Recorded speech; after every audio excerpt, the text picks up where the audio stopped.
बिबट्याला पकडण्यासाठी रत्नागिरीत 4 पिंजरे लावणार, डॉग स्क्वॉडचीही घेणार मदत.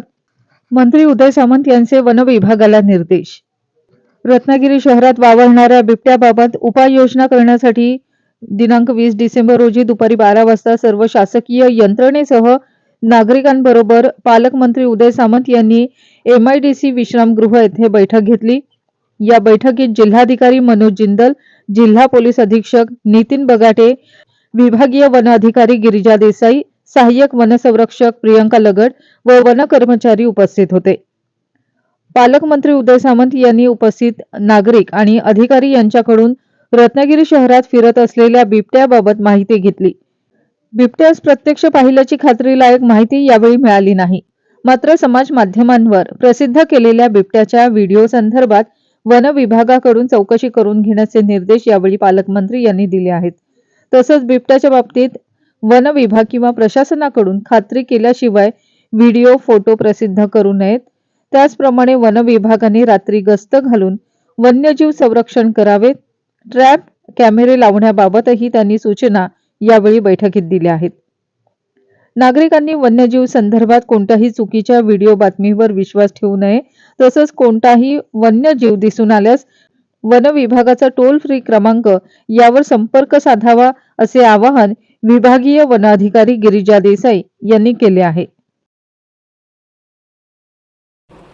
पण ज्या व्हिडिओमध्ये बिबट्यासारखा प्राणी दिसतोय तो नक्की बिबट्या आहे का हे मात्र 100% सर्वेक्षण करणं आवश्यक आहे. आणि तो जर बिबट्या असेल तर त्याचा त्रास रत्नागिरीकरांना होऊ नये यासाठी ज्या ज्या काही उपाययोजना करायच्या होत्या त्या आज आपण फायनल केल्या. त्याच्यामध्ये त्यांच्या पावलाचे ठसे मिळालेत का तर पावलाचे ठसे मिळालेले नाहीत. विष्ठा कुठे मिळाली का तर विष्ठा कुठे मिळालेली नाही. तो ज्या ठिकाणी बसला होता तिथे काही त्याच्या अंगाचा वास आहे का ते देखील पोलीस डॉगना काही मिळालेलं नाही.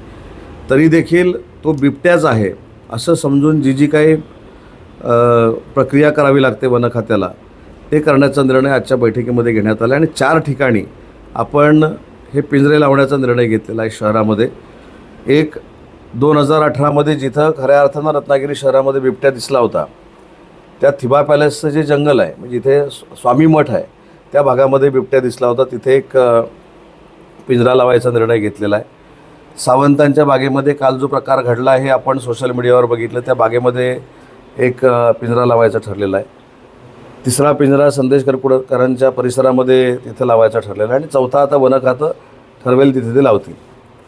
आता हे पिंजरा लावल्यानंतर त्याच्यामध्ये CC कॅमेरे लावतील, अजून जे काही फुटेज त्यांना पाहिजे ते मिळतील. पण सध्या परिस्थितीमध्ये नागरिकांनी भयभीत होण्यापेक्षा ज्या इन्स्ट्रक्शन वन खात्याने दिलेल्या आहेत त्या जर आपण फॉलो केल्या तर आपल्याला काही घाबरण्याचं कारण नाही.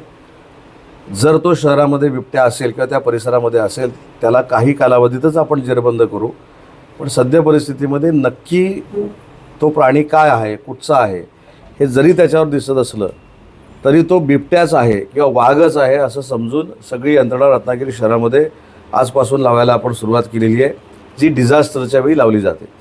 म्हणजे आज आपण असा निर्णय घेतला की तो बिबट्याच आहे आणि तो त्या 25 किलोमीटरच्या परिघामध्ये आहे.